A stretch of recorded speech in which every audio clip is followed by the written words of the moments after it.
नमस्कार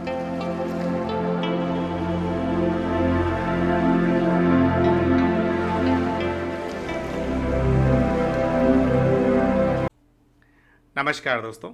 हम हैं पूर्व जन्म की कहानियों के कथावाचक, past life regression expert, life and leadership coach Hitesh Chhabra. प्यारे दोस्तों, हमारे आज के इस वीडियो के अंदर हम एक ऐसे भाई की पूर्व जन्म की कहानी आप सभी के सामने प्रस्तुत करने जा रहे हैं जिनकी धर्म पत्नी उनको पसंद नहीं करती हैं। जी हाँ दोस्तों, इनके केस के अंदर ऐसा कुछ नहीं है कि इनकी पत्नी इनसे रिश्ता नहीं निभाना चाहती या ये अपनी पत्नी के साथ रिश्ता नहीं निभाना चाहते। रिश्ता दोनों निभाना चाहते हैं, दोनों एक दूसरे से अलग भी नहीं होना चाहते।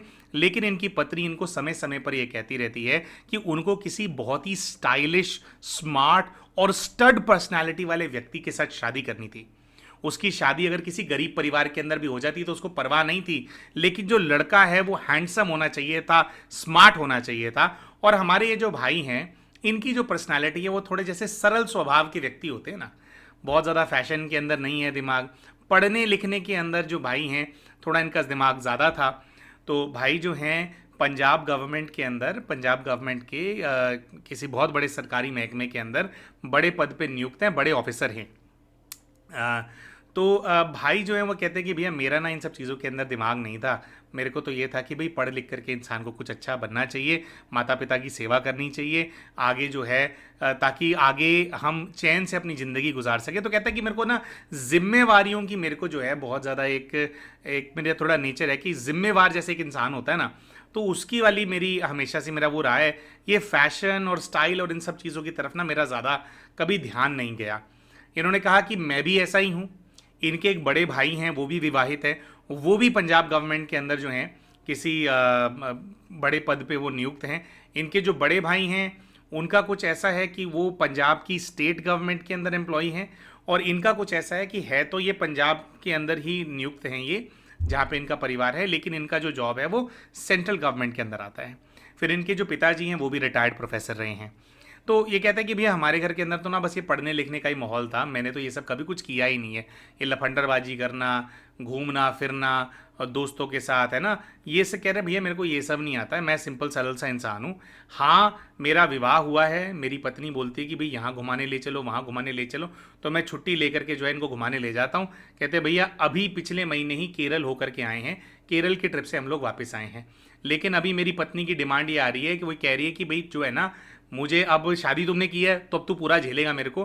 तो कहती है पत्नी अभी दो अलग अलग जिद हैं जिस पे अड़ी हुई है, और मुझे ये है कि भैया अगर ये दोनों इसकी जिद मैं पूरी करता हूँ तो फिर उसकी किस्तें चुकाते चुकाते पता नहीं कितने समय मेरे निकल जाएंगे। तो कहते हैं कि एक तो मेरी पत्नी की अभी जिद चल रही है कि उसको यूरोप ट्रिप के ऊपर जाना है, यूरोप ट्रिप पे जाना है उसको, क्योंकि उसको इंस्टाग्राम पे फोटोज अपलोड करनी होती है। दूसरा इन्होंने कहा कि इनकी जो पत्नी है उन्होंने कलेश डाल रखा है कि उनको आईफोन 15 प्रो मैक्स चाहिए।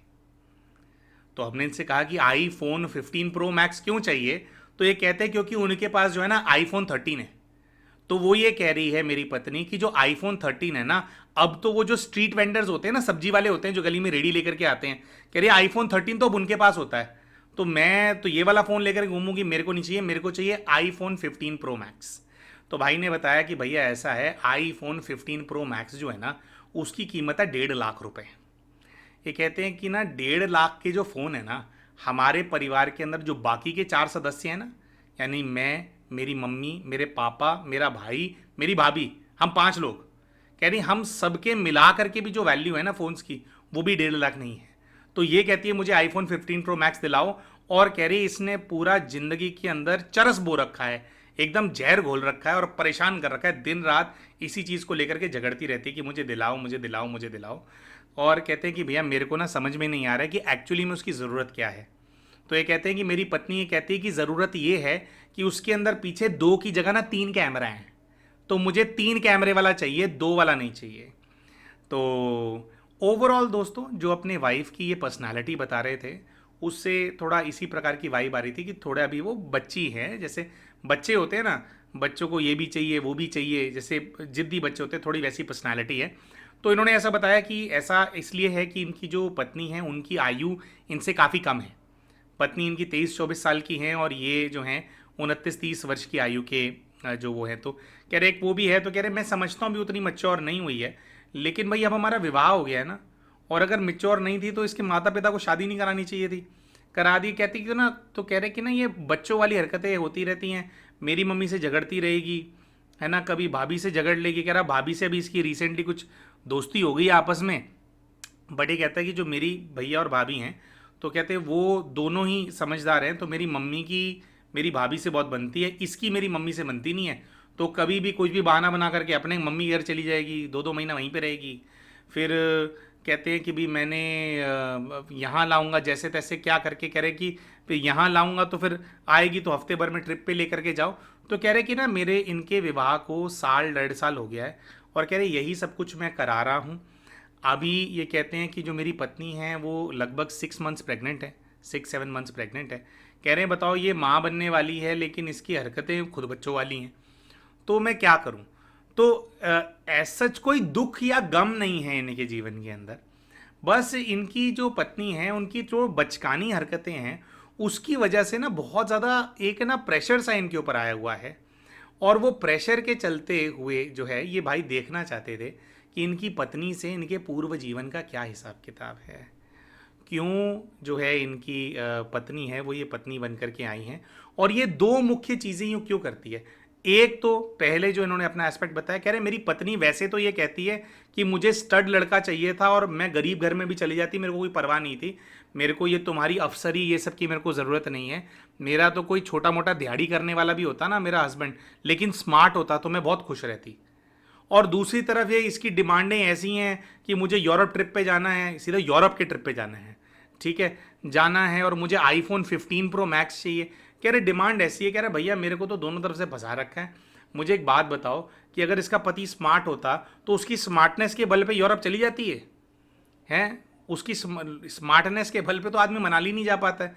भाई उसके लिए तो जेब में पैसे होने चाहिए ना, खर्चा पानी होना चाहिए इंसान के पास, कुछ नौकरी होनी चाहिए, कुछ धंधा कोई बिजनेस होना चाहिए, तब लेकर के जाएगा ना।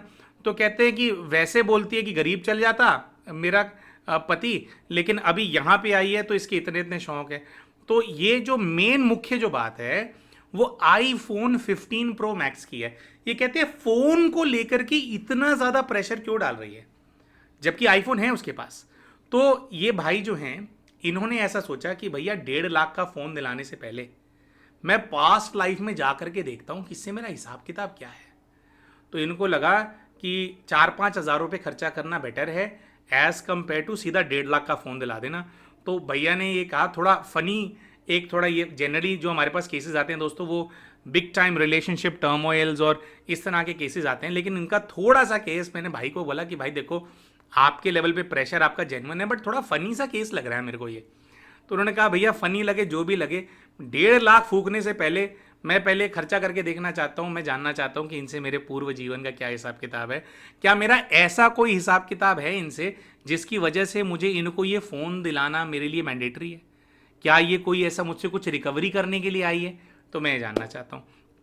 तो दोस्तों इसी चीज़ को लेकर के इन भाई ने अपना पास्ट लाइफ रिग्रेशन कराया, और अपने पास्ट लाइफ रिग्रेशन के माध्यम से इनकी पत्नी इनको ये ताने क्यों मारती है और ये इतने ज़्यादा खर्चे क्यों कराती है, ये जो सब चीज़ें हैं इसका जो रहस्य है वो सामने आ गया। और फिर जो है उसके बाद जो है ये भाई जो हैं ये डिसीजन भी ले पाए कि इनको अपनी पत्नी को फ़ोन दिलाना है या नहीं दिलाना है। तो प्यारे दोस्तों इन भाई ने अपने पूर्व के जीवन के अंदर क्या देखा, अब इसके बारे में आपको विस्तार में बताएंगे, लेकिन उससे पहले हम शाउट आउट देना चाहेंगे हमारे चैनल के उन व्यूअर को जिन्होंने अभी रिसेंटली हमारे चैनल को एज अ मेंबर ज्वाइन किया है। तो हमारे चैनल के व्यूअर जिन्होंने अभी रिसेंटली मेंबरशिप को ऑप्ट किया है उनका यूज़र आईडी है, यूट्यूब के ऊपर यूज़र आईडी है अर्चना बीके। अर्चना जी, आपने हमारे चैनल को एज ए मेंबर ज्वाइन करके हमारी सेवाओं का विस्तार करने में हमारा सहयोग किया है, जिसके लिए हम आपके बहुत बहुत आभारी हैं। प्यारे दोस्तों, अगर आप भी अर्चना जी की तरह हमारे चैनल का, हमारी सेवाओं का विस्तार करने में हमारे सहयोगी बनना चाहते हैं, तो आप भी हमारे ये जो वीडियो आप देख रहे हैं इसके नीचे एक ज्वाइन बटन आपको नज़र आ रहा होगा, उसका इस्तेमाल करके आप भी हमारे चैनल के मेंबर बन सकते हैं। तो आइए दोस्तों अब बात करते हैं कि इन भाई ने अपने पूर्व के जीवन के अंदर क्या देखा, अपने आप को किस रूप के अंदर अनुभव किया और क्या कहानी जो है इनके सामने आई। तो प्यारे दोस्तों देखिए, जो पहला जो दृश्य था उसके अंदर पहले क्या होता है, एनवायरनमेंट को जज करने का प्रयास किया जाता है। तो ये देखते हैं कि ऊपर खुला आसमान है लेकिन रात का भी समय है, कुछ ठीक से नज़र नहीं आ रहा, बहुत ज़्यादा अंधेरा है।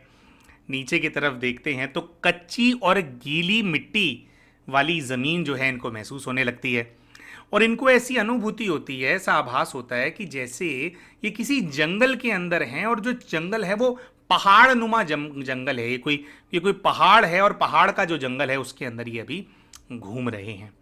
फिर दूसरा स्टेप होता है खुद को फील करना कि आप क्या हो, कैसे हो।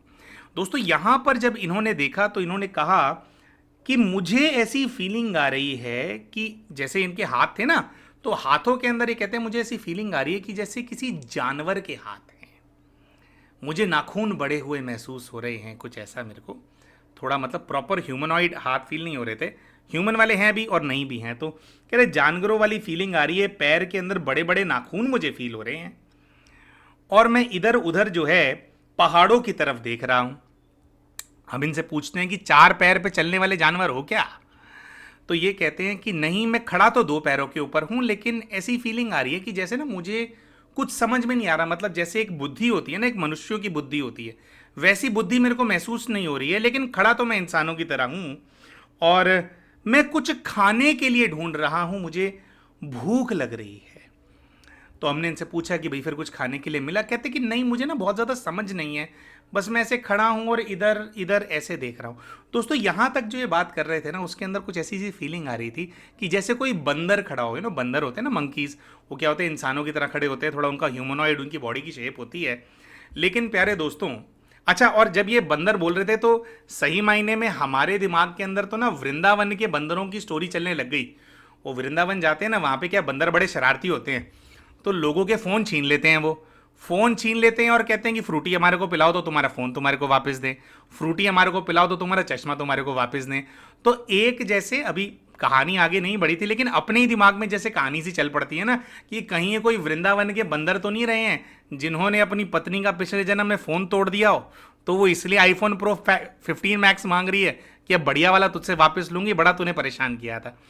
तो एक ऐसी, वैसे ही एक जैसे अपने अंदर ही इंसान जो है कुछ कुछ भी हमारी भी चलती रहती है, तो हमारे को तो अपने आप को थोड़े एक फ़नी मोड के अंदर हमारे को ये हमारे माइंड में स्टोरी चलने लगी कि कुछ ऐसा है। लेकिन दोस्तों जैसा कि हमारे पिछले पास्ट लाइफ रिग्रेशंस के अंदर भी हुआ है, आज भी हम ये बोलेंगे, आज तक एक भी पास्ट लाइफ रिग्रेशन ऐसा हमारा नहीं हुआ है जिसके अंदर प्रॉपरली ये चीज़ एस्टैब्लिश हुई हो कि कोई मनुष्य जो है वो पूर्व के जीवन के अंदर जानवर था। हमने लिटरली आज तक नहीं देखा। और हमारे जब भी कोई ऐसे केसेस होते हैं दोस्तों, हम हमेशा पूरी ईमानदारी से इसके अंदर काम करते हैं। हम ज़बरदस्ती मैनिपुलेट करने का प्रयास नहीं करते हैं। जो वो देख रहा है आप आगे चलते जाओ, देखते जाओ, हम उसके अंदर कोई मैनिपुलेशन नहीं लेकर के आते हैं। तो यहाँ पे हमने केवल ये किया कि ये अपने आप को ह्यूमनॉइड फॉर्म के अंदर देख रहे थे, भूख थी, इंसानों वाली समझ इनको फील नहीं हो रही थी, तो लग तो रहा था कि शायद कोई अब चमत्कार हो गया है और कोई इंसान पिछले जन्म में बंदर निकल आया है, तो ऐसा लग तो रहा था हमारे को। लेकिन एग्जैक्टली वहां पे क्या हो रहा है, इस चीज को क्लैरिफाई करने के लिए हमने भाई का जो दृश्य है उसको बदला। हमने कहा कि अभी आप रात का दृश्य देख रहे हैं, जैसे ही हम गिनती खत्म करेंगे आप समय में थोड़ा आगे चले जाएंगे और दिन जब हो गई थी उस जंगल के अंदर, दिन का दृश्य देखो। तो वही होता है, हम गिनती काउंटडाउन करते हैं, चुटकी बजाते हैं और बोलते हैं दिन हो गई। अब जैसे ही दिन होती है दोस्तों, तो इनको ऐसा नजर आता है कि अभी सुबह का टाइम है, ये कीचड़ के अंदर सने हुए हैं। जो हाथ इनको नाखून और विकृत थोड़े फील हो रहे थे, वो इसलिए था क्योंकि इनके हाथों में और पैरों के अंदर कीचड़ लगा हुआ था। इनको जो बुद्धि इंसानों वाली फील नहीं हो रही थी, इसलिए फील नहीं हो रही थी क्योंकि ये अपने आप को एक 4 वर्ष की आयु के बच्चे के रूप में देख रहे थे। अब 4 वर्ष के आयु के बच्चे की बुद्धि कितनी होती है? आपके हमारे जैसे थोड़ी इंटेलिजेंटली बच्चा सोचता है। 4 साल का बच्चा 4 साल का होता है। और ये जो बच्चा है ये भूखा था और इसको नहीं पता था कि अब ये क्या करेगा। इनको फिर ऐसे नजर आता है कि ये अभी जंगल हैं बहुत सारे, और जंगल से चलते चलते चलते चलते पेड़ों के बीच में से इसको एक रेल की पटरी इनको नजर आने लगती है। और रेल की पटरी जो है एक गुफानुमा जगह के अंदर जा रही है, जैसे किसी पहाड़ को काट करके टनल बना देते हैं ना दोस्तों, और ट्रेन वहां से जाती है, तो ऐसी एक पटरी इनको नजर आने लगती है। तो जंगल में से ये वैसे ही कीचड़ के अंदर सने हुए वो पटरी के पास जाते हैं और पटरी के पास जाकर के फिर ये जो सुरंग की तरफ जाने लगते हैं। थोड़े ये अपनी सुध-बुध खो चुके हैं, ये डरे हुए भी हैं, शायद कोई बच्चा है जो गुम हो गया था। और अचानक से इनको ऐसा नजर आता है कि एक 25 वर्ष की आयु की महिला है, लगभग 25 वर्ष की आयु की महिला है, जो कि एक डंडा लेकर के अचानक से इनके सामने प्रकट हो गई है। और इनको पकड़ करके पहली बात तो 8-10 बार उन्होंने जो है, जो संटी उसके हाथ में थी, वो संटी का इस्तेमाल करके 8-10 तो पहले इनको छड़ी बजाई है उसने। उसके बाद इनको कहा कि कहां चली गई थी, हम तुझे कब से ढूंढ रहे हैं। तो ऐसा समझ में आता है कि ये जो दृश्य इन्होंने देखा था जंगल में गुम हो जाने वाला, उससे एक दिन पहले इनकी मां खेतों में काम करने के लिए गई थी। वो जो महिला दिखाई दी थी वो इनकी मां है उस जन्म के अंदर। और वो अपने साथ अपनी बच्ची को लेकर के गई थी। खेतों में काम करने वाली कोई मजदूर महिला है, गरीब औरत है। और ये खेतों में खेलते खेलते आगे, खेतों से आगे चल करके वो जंगलों वाला इलाका था, उसके अंदर चले गए और जंगलों के अंदर ये गुम हो गई थी। और पूरे एक दिन बाद जो है अपनी माँ को जो है ये मिली हैं। इनको वापस जाने का रास्ता नहीं मिल रहा था, तो माँ ने ढूंढा, तो माँ वापस जो है वो लेकर के गई। फिर जैसे माँ लेकर के जाती है तो फिर जैसे थोड़ा एक सीन चेंज होता है और दूसरे सीन में ये देखते हैं कि अपने घर में आ गए हैं। मिट्टी का घर है और मिट्टी का जो घर है उसके अंदर बाहर एक बड़ी उम्र का आदमी बैठा हुआ है और उसी घर के अंदर एक बूढ़ी औरत भी है, जो कि उस आदमी को शायद कोई खाना दे रही है, कुछ परोस रही है, ऐसा कुछ है। और वो दोनों जैसे ही इनकी तरफ देखते हैं तो बहुत ही जैसे एकदम उनको संतोष की फीलिंग उनके चेहरे पे नजर आती है, कि जैसे वो दोनों, बूढ़ा और बूढ़ी औरत, वो दोनों भी जो है स्ट्रेस में थे कि बच्ची गायब हो गई है।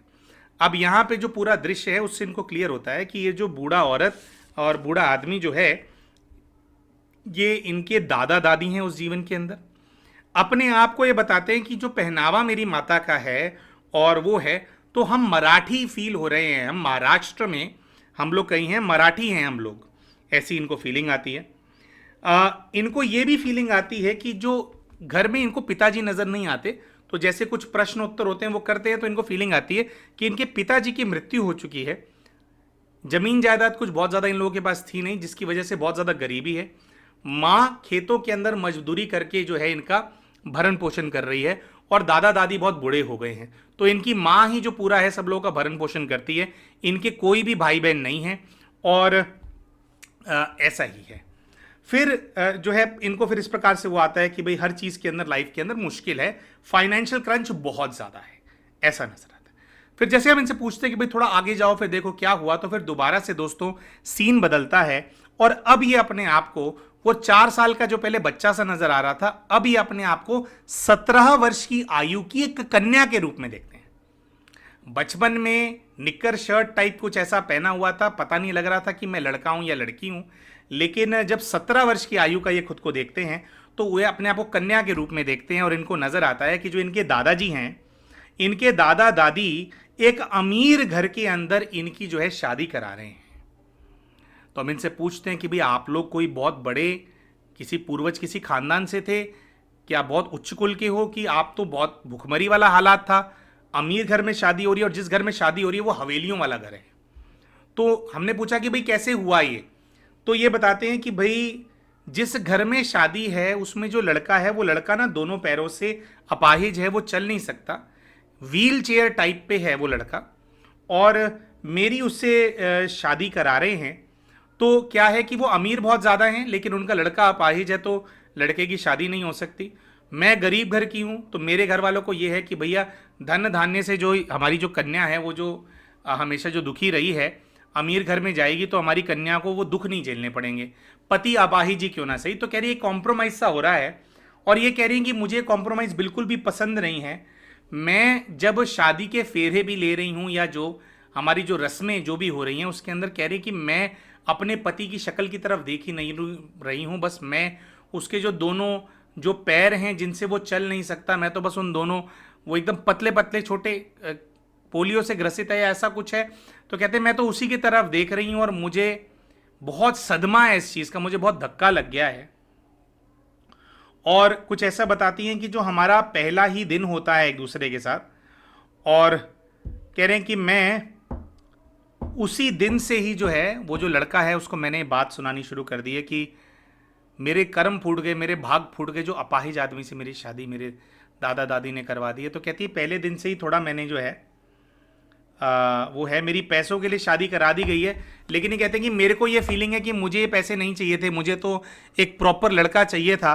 और ये कहती है कि ये जो बात है ना, मैं दिन रात जो अब मेरा पति है मैं उसको ना जताती हूँ, मैं अपने पति को अच्छा ट्रीट नहीं करती हूँ, वो अपाहिज है तो मैं उसको टोंट मारती रहती हूँ बात बात पे, और बात बात पे मैं उसको अपाहिज नहीं बुलाती हूँ, लेकिन कुछ ऐसी बातें करती हूँ जिससे कि उसको जो उसकी ये जो कमी है, जो उसके शरीर के अंदर जो ये व्याधि है, इसको लेकर के उसको दुख हो। जैसे कि बोल देना, जैसे पति ने वो कुछ वो हुआ तो बोला कि वो ग्लास उठा करके वो दे दो, तो कुछ ऐसा टॉन्ट सा मार दिया कि तुम ही जो दौड़ करके उठा लो ना, मुझसे क्यों मांग रहे हो, दिख नहीं रहा है मैं काम कर रही हूं, जा करके उठा लो उसको। और फिर पति जो अपने पैरों की तरफ देख रहा है, अपनी लाचारी को देख रहा है, कह रही कि पति बहुत अच्छा है और मेरे को और किसी भी चीज़ की कमी नहीं है। वहाँ पर कहते हैं कि तो हम इनसे पूछते हैं कि भाई बड़ा महल है, भाई आप छोटे घर से आए हो, कहीं ऐसा तो नहीं है कि आपसे बहुत ज़्यादा काम कराते हैं, अत्याचार करते हैं। तो ये कहते हैं नहीं ऐसी तो कोई बात नहीं है। वहाँ पे कहती है नौकर वोकर बहुत हैं हमारे पास, कहते नौकर भी हैं, उनसे काम कराती हूँ, लेकिन कहती कि बस वही है ना, पति अपाहिज मिल गया मेरे को। वहाँ देखती हैं और बोलती हैं कि सास भी है एक, सास का कहती हैं कि सास is very good with me. कहती मेरी सास को पता है कि मैं ताने वाने मारती रहती हूँ, लेकिन मेरी सास इस चीज़ को माइंड नहीं करती। मेरी सास तो इस बात से इतनी खुश है कि मेरा बच्चा जो है अपाहिज था, उसके बावजूद भी इतनी सुंदर जो है इसको कन्या मिल गई है। तो कहती मेरी सास तो मेरे ऊपर मंत्र मुग्ध सी रहती है, तो मेरी सास मुझे कुछ नहीं कहती, बस थोड़ा बहुत मुझे शांत करती है, लेकिन बहुत ज़्यादा नहीं बोलती। वो मेरे पति और मेरे बीच में नहीं आती कि ठीक है कोई नहीं, उनको ये है कि हमें लड़का फिर अपाहिज है ना, तो कोई नहीं, शादी होगी उतना ही बहुत है। तो कहती मैं यहाँ पे मैं रानी बना करके एक प्रकार से मुझे रखा जाता है, सारी चाबियाँ मुझे दे दी गई हैं, सब कुछ मेरे कंट्रोल में दे दिया गया है, बस मेरे को यही प्रॉब्लम है कि पति जो है मेरा जो है वो अपाहिज है। कहती हैं कि पूरे हर एक चीज़ का कंट्रोल मुझे दे दिया गया, सारा पैसा, सारा हमारे जो यहाँ पे बहुत हमारी ज़मीन जायदाद है, उनकी जो फ़र्द होती है, जो उसके कागज़ होते हैं, तिजोरियाँ होती हैं, कह रहा सब कुछ मेरी सास ने मेरे पे लुटा सा रखा है कि बेटा तेरा ही है, तू वो कर। तो कह रही पर ये जितनी भी चीज़ें हैं जो कि मेरे जीवन के अंदर पूरी की गई है, जो पैसे की जो पूर्ति है, पैसे की तो पूर्ति मेरे जीवन के अंदर हो गई है, लेकिन एक दूसरा खालीपन आ गया है कि जो मेरा पति है वो मुझे जो है परफेक्ट नहीं मिला।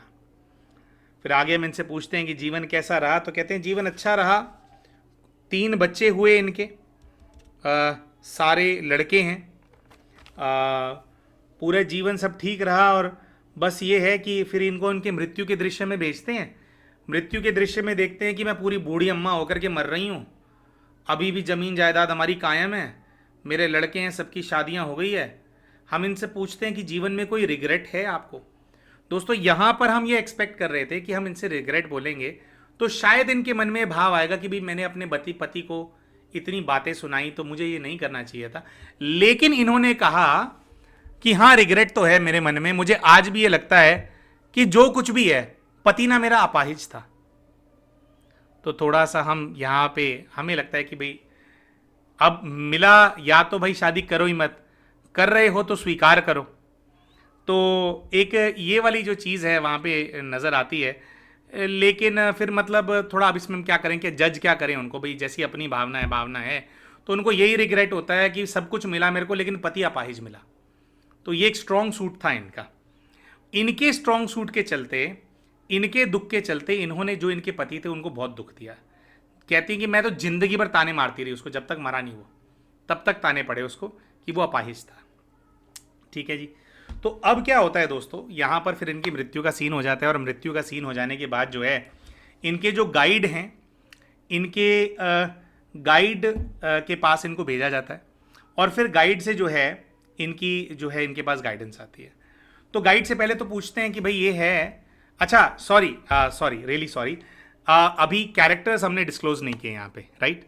तो ये जो पूरा इनको प्रकरण जो दिखाई देता है, जो नज़र आता है, उसके अंदर जो सारे कैरेक्टर्स होते हैं, पहले तो जो इनके अपने घर के कैरेक्टर्स होते हैं, इनकी जो अपनी माँ इनको नज़र आती है, इनकी माँ जो इनको पकड़ करके लाई थी, ये गुम हो गई थी, इनकी माँ इनको अपनी इस जीवन की भाभी के रूप में नजर आती हैं। इनकी भाभी, जो कि बहुत ज़्यादा इनसे उम्र में बड़ी नहीं है, 2 वर्ष ही बड़ी हैं, लेकिन इन्होंने एक बात अपने कॉन्वर्जेशंस में कही थी कि ये बात ये ढूंढना नहीं चाहते थे, लेकिन बातों बातों में कही थी कि जो मेरी भाभी है ना, उनसे मेरी बहुत बनती है। एक मदर फिगर मेरे को फीलिंग से आती है उनसे। भाभी थोड़ी प्रोटेक्टिव भी है मेरे को लेकर के। और इन्होंने कहा था कि जो मेरी भाभी है ना, मेरी भाभी और मेरी वाइफ की बन रही है आपस में, कुछ ऐसा भी इन्होंने कहा था। तो वो भाभी पिछले जन्म की माँ थी। तो एक वो है ना कि पिछले जन्म की माँ थी तो इस जीवन में मिली, तो भी वो मातृत्व वाला भाव जो है इनका था, और इनको उनके लिए मदरली फीलिंग थी। फिर जो पिछले जीवन में जो दादा और दादी इनको नजर आए थे, पिछले जीवन के दादा इनके इस जीवन के दादा ही हैं। पिछले जीवन में जो दादी थी वो इनकी इस जीवन की माँ के रूप में इनको नजर आई, इनकी इस जीवन की माता जी, इनको ऐसा नजर आया। अच्छा, फिर दोस्तों जब ये अपने इधर जब इनका विवाह होकर के आया, तो विवाह होकर के इनको एक सास नजर आई थी। सास बहुत ज़्यादा सपोर्टिव थी, है ना, बहुत ज़्यादा सपोर्टिव टाइप की लेडी थी, माइंड भी नहीं करती थी, अगर ताने वाने भी मारती थी, इनको पूरा झेला, इन्होंने बहुत प्यार किया इनको बेटी की तरह। तो वो जो सास पिछले जन्म में थी वो इनको अपनी इस जीवन की सास के रूप में ही नजर आई। और इनफैक्ट इन्होंने अभी रिसेंटली एक कॉन्वर्जेशन भी किया था अपनी सासू माँ के साथ। इन्होंने कहा था, मम्मी जी देखो ना, आप इसको समझाओ, ये इतनी ज़्यादा जिद करती है, आईफोन प्रो 15 मैक्स मांग रही है, बताओ क्या ज़रूरत है खर्चा करने की। तो कहते हैं कि मेरे इस जीवन में भी जो इनकी सास है ना, वो बहुत ज़्यादा ना एक वो है, बहुत ही ज़्यादा जैसे रिगार्ड और बहुत ज़्यादा सम्मान है उनके मन में इनके प्रति। तो इस जीवन में भी इनकी सास समझाती है कि नहीं नहीं बेटा, ये कोई ज़रूरत नहीं है दिलाने की, ये तो बच्ची है ना, ये समझदार होगी, अपने आप समझ जाएगी, बेटा कोई ज़रूरत नहीं है। तो कहते हैं मेरी सास इस जीवन में भी जो है मुझसे जैसे एक प्रेम का भाव है उनका बहुत मेरे प्रति, है ना, तो मुझे जैसे अपने बच्चों की तरह रखती है। और कहते हैं मैं इसको ना अपनी सासू माँ की वजह से बहुत बर्दाश्त कर जाता हूँ। मेरी सासू माँ और मेरे ससुर वो मेरे को बहुत एक पैम्पर करके रखते हैं, और वो कहते भी हैं कि हमारे को पता है इसकी हरकतें सारी बचकानी है, पता नहीं कब बड़ी होगी, पर बेटा आप क्या करें, बेटी है, बयानी तो होती है, तो आप अच्छे दे तो किया, कोई नहीं, थोड़ा एडजस्ट करो। तो कहते हैं उनका प्यार, उनका सम्मान, वो जो आशीर्वाद का हाथ सर पे रखते हैं, उसके चक्कर में मेरे मन में कहते कभी विचार नहीं आता कि भाई कि क्या मेरे को रिश्ता टकर गया। तो हम कह रहे हैं कि मैं कन्विंस्ड रहता हूँ कि नहीं, रिश्ता तो निभाना है, बस मैं चाहता हूँ कि समझदार हो जाइए। तो ये सब लोग जो है दोस्तों पिछले जीवन में नजर आए थे। 3 इनके बच्चे थे पिछले जीवन में, उनमें से कोई भी इनको अभी इस लाइफ के अंदर जो है किसी भी रूप में नजर नहीं आया कि इस जीवन में कोई है। तो अच्छा, अब वापस गाइड वाली बात पे चलते हैं दोस्तों। तो जब गाइड के पास गए तो इन्होंने पूछा कि भाई मैंने इतनी ज़्यादा सेवा करी अपनी पत्नी की, भाई जो मेरी वो जो इनका पति था अपाहिज, सॉरी, वो पति इनका इस जीवन की पत्नी है, अपाहिज पति की इन्होंने इतनी सेवा करी। तो इन्होंने पूछा कि मैंने इतनी सेवा करी उसकी और ये आकर के इतना ज़्यादा परेशान कर रही है, तो ऐसा क्यों। दोस्तों गाइड ने छूटते ही इनको जवाब दिया कि सेवा वो भी करेगी तुम्हारी। अभी वो थोड़ा बचकाना है उसका एटीट्यूड, लेकिन वो सेवा करेगी, वो रिश्ते में रहेगी, बचकानी हरकतों की वजह से तुम्हारा रिश्ता कभी नहीं टूटेगा, ऐसा कभी नहीं होगा, तो वो तुम्हारे साथ रहेगी। बस जो तुमने उसको सुनाया है उसको वो सुना सुना करके तुमसे बदला लेगी, ये भी गाइड ने क्लियरली बोला। तो गाइड का कहने का मतलब ये था कि जो इनकी पत्नी के मन में ये जो फांस है कि उनको स्मार्ट पति चाहिए था और उनका ये वाला मिल गया, तो वो वाली बात अभी वो पूर्ति करेगी। ये वाली बात गाइड ने बोला कि कुछ वो पूरा रिश्ता निभाएगी, ईमानदार रहेगी, सब कुछ रहेगा, लेकिन जिंदगी भर तुम्हारे को ये बात जरूर सुननी पड़ेगी उससे कि भाई उसको स्मार्ट पति चाहिए था और तुम स्मार्ट नहीं हो, क्योंकि तुमने उसके जो अंग भंग थे या जो उनको व्याधि थी, जो ये वाली जो पैर उसके बहुत वीक थे और वो चल नहीं सकता था, तो तुमने बहुत सुनाया है, तो तुम्हारे को भी सुनना पड़ेगा। तो अपना जो दिल है उसको मजबूत कर लो, अभी आगे तुम्हारे को बहुत कुछ सुनना है। गाइड से पूछा गया कि ये जो डिमांड कर रही है इसकी डिमांड्स पूरी करनी चाहिए क्या। गाइड ने इनको कहा कि कुछ डिमांड्स पूरी कर दो और कुछ डिमांड्स रहने दो। अगर वो 4 चीजें मांगे तो 2 दे दो उसको और 2 मत दो, ये तुम्हारे को मेंटेन करना पड़ेगा, सब कुछ मत देना। और ऐसा भी नहीं करना है कि तुम उसकी कोई भी डिमांड पूरी नहीं करो, वरना तुम्हारा जो रिलेशन है आपस में उसके अंदर कॉम्प्लिकेशंस आएंगे, ये उन्होंने बोला। फिर जो मेन क्वेश्चन पूछा गया दोस्तों इनके गाइड से कि आईफोन 15 प्रो मैक्स दिलाना है क्या, दोस्तों इनके गाइड ने इनको ठोक बजा करके बोला, इन्होंने बोला कि आईफोन वो लेकर के रहेगी, आईफोन 15 प्रो मैक्स। दोस्तों स्पिरिट गाइड बोल रहे हैं कि तुम्हें दिलाना पड़ेगा, उसको लेकर के रहेगी। अगर तुम सुखी खुशी से दिला दोगे तो तुम्हारे लिए अच्छा रहेगा, वरना कलेश पड़ता रहेगा। तो उन्होंने तो ये बोला कि बेटा जाकर के उसको दिला दो, वो उसकी आत्मा को शांति नहीं मिलेगी। थोड़ा सा दोस्तों इनकी जो धर्मपत्नी है उनके साथ थोड़ा ये था कि क्योंकि उनका ये वाला नेचर है जिद करने का और थोड़ा इस तरह का, तो इनकी माता जी की और इनकी धर्मपत्नी की बनती नहीं है आपस में। तो जब कॉन्वर्जेशन हो रहा था हमारा काउंसलिंग के टाइम पे, उस टाइम पे हमने भाई को एडवाइस किया था कि भाई आप अपनी पत्नी को लेकर के ना कोई आसपास कोई घर ले लो, भाई एक ही घर में मत रहो। अगर घर में कलेश होता है तो आसपास ले लो, मम्मी से मिलते रहा करो, पापा से मिलते रहा करो, बिल्कुल आसपास ले लो, कोई 1-2 गली के अंदर घर कोई ले लो, कोई किराए पे ले लो। तो इनके जो स्पिरिट गाइड हैं उनसे जब ये बात पूछी गई कि क्या ऐसा करना चाहिए, तो इनके स्पिरिट गाइड ने ये कहा कि तुम्हें ऐसा नहीं करना है, क्योंकि थोड़े समय में तुम्हारे भाई और भाभी अलग होने वाले हैं। उन्होंने कहा सामने से ये जो चीज़ नज़र आ रही है कि उनकी बहुत ज़्यादा बनती है और तुम्हारी पत्नी की नहीं बनती है, तो उन्होंने कहा कि तुम्हारे भाई और भाभी, तुम्हारे भाई का कुछ ट्रांसफ़र हो जाएगा दूर, कुछ ऐसा होने वाला है, तो वो दोनों अलग हो जाएंगे। जैसे ही वो दोनों अलग होंगे तो कुछ ऐसा होगा, तुम्हारी माँ को और तुम्हारी बीवी को बॉन्डिंग का टाइम मिलेगा, और तुम्हारी जब संतान होएगी तो उससे भी कुछ फर्क आने वाला है रिश्ते के अंदर। तो कहते हैं कि तुम इतना ज़्यादा तड़फू मत करो, ये होने वाला है, और तुम्हारी जो वाइफ है तुम्हारी वाइफ निभाएगी जिंदगी भर तुम्हारी माँ के साथ। तो ये भी डाउट अपने मन से निकाल दो। लेकिन इनके गाइड ने कहा कि उसको आईफोन 15 प्रो मैक्स तुम्हारे को दिलाना पड़ेगा। अब एग्जैक्टली इस फोन का क्या पूर्व जीवन से कोई हिसाब किताब है, ऐसा उन्होंने कुछ स्पेसिफिक नहीं बोला दोस्तों। लेकिन थोड़ी सी एक ये बात होती है प्यारे दोस्तों कि भाई वो पुरानी जिंदगी के अंदर जो भी है वो अपाहिज था, उसकी सारी जमीन जायदाद सब कुछ जो है, जिस दिन ये बहू बन करके उनके घर में गई थी, सब कुछ इनके हवाले कर दिया गया था। तो एक वो भी उस आत्मा के अंदर भावना है, उस आत्मा के अंदर बहुत ज्यादा हक की भावना है। जैसे आत्मा का पार्ट होता है ना कि मेरी बीवी बन करके आई थी तो मैंने सब कुछ लुटा दिया था, अंदर से तो आत्मा जानती है ना, वैसे ही अब मैं इसकी बीवी बन करके आई हूं तो सब कुछ करेगा ये मेरे लिए। तो कहते हैं उस बच्ची के अंदर वो वाली भावना है, उसको बहुत हक से मांग रही है, बहुत हक से तुमसे लड़ रही है। तो वो हक वाली बात है, और कोई इसको आप दूसरी तरह से हिसाब किताब ना लेकर के चलो। लेकिन बेटा शादी करी है तो बीवी को मेंटेन तो करना पड़ेगा। तो ये वाली सारी जो बात हुई दोस्तों, यहाँ से इनको क्लैरिटी मिली कि क्या इनका अपनी पत्नी के साथ हिसाब किताब है। और इसी के साथ दोस्तों जो इनका जो सेशन है वो संपन्न हो गया, और फिर जो है वापस ये आ गए और ये जागृत हो गए। तो दोस्तों ये था आज का पास्ट लाइफ रिग्रेशन का केस। हम आशा करते हैं कि जो केस हमने आप सभी के सामने प्रस्तुत किया, ये केस आपको बहुत ही पसंद आया होगा। वीडियो पसंद आई हो तो वीडियो को लाइक करना बिल्कुल भी ना भूलें। चैनल अभी तक सब्सक्राइब नहीं किया तो चैनल को भी सब्सक्राइब कर लें, और वीडियो में कमेंट करके आप हमारे को ज़रूर बताएं कि इस केस से आपको क्या सीख मिली, आपको क्या शिक्षा मिली, आपको क्या अच्छा लगा।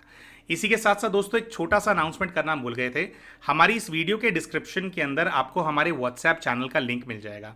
आपसे हमारा अनुरोध है कि व्हाट्सएप चैनल को आप ज़रूर ज्वाइन करें, क्योंकि समय समय पर आप सभी के लिए बहुत सारे हीलिंग के सेशंस, बहुत सारे प्रोग्राम्स हम ऑर्गेनाइज करते रहते हैं, जिससे कि अगर आप अपने जीवन में किसी दुविधा में फंसे हुए हैं, किसी द्वंद्व में हैं, तो बहुत बार क्या होता है कि 1-on-1 सेशन जब आप हमारे साथ बुक करते हैं उसके अंदर थोड़ा समय लग जाता है, क्योंकि हमारे स्लॉट्स वगैरह बुक रहते हैं। तो ओवरऑल ग्रुप के अंदर काफ़ी सारी सेवाएं हम करते हैं, ताकि आपको हमसे 1-on-1 मिलने के लिए जो वेट करना पड़ रहा है, एटलीस्ट कुछ आपको प्राप्ति हो, कुछ हम आपकी सेवा कर सकें। तो ये जो सारी सेवाएं होती हैं, इनकी अपडेट्स हमारे व्हाट्सएप चैनल के ऊपर आते हैं, कब होने वाली है, क्या सेवा होने वाली है। इसी प्रकार से अभी 21 दिन की नेगेटिविटी रिमूवल की भट्टी चल रही है, योग साधना कराई जा रही है, जो कि every day 9 AM in the morning होता है जिसका सेशन।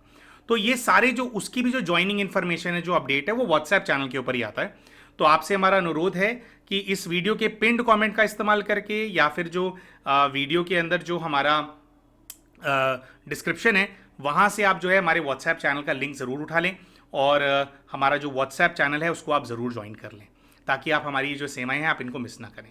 तो एक बार फिर से दोस्तों आप सभी का बहुत बहुत धन्यवाद हमारे साथ जुड़े रहने के लिए, हमारे वीडियोज़ देखने के लिए। आप सभी से हमारी मुलाकात होगी हमारे अगले वीडियो के अंदर। तब तक के लिए नमस्कार।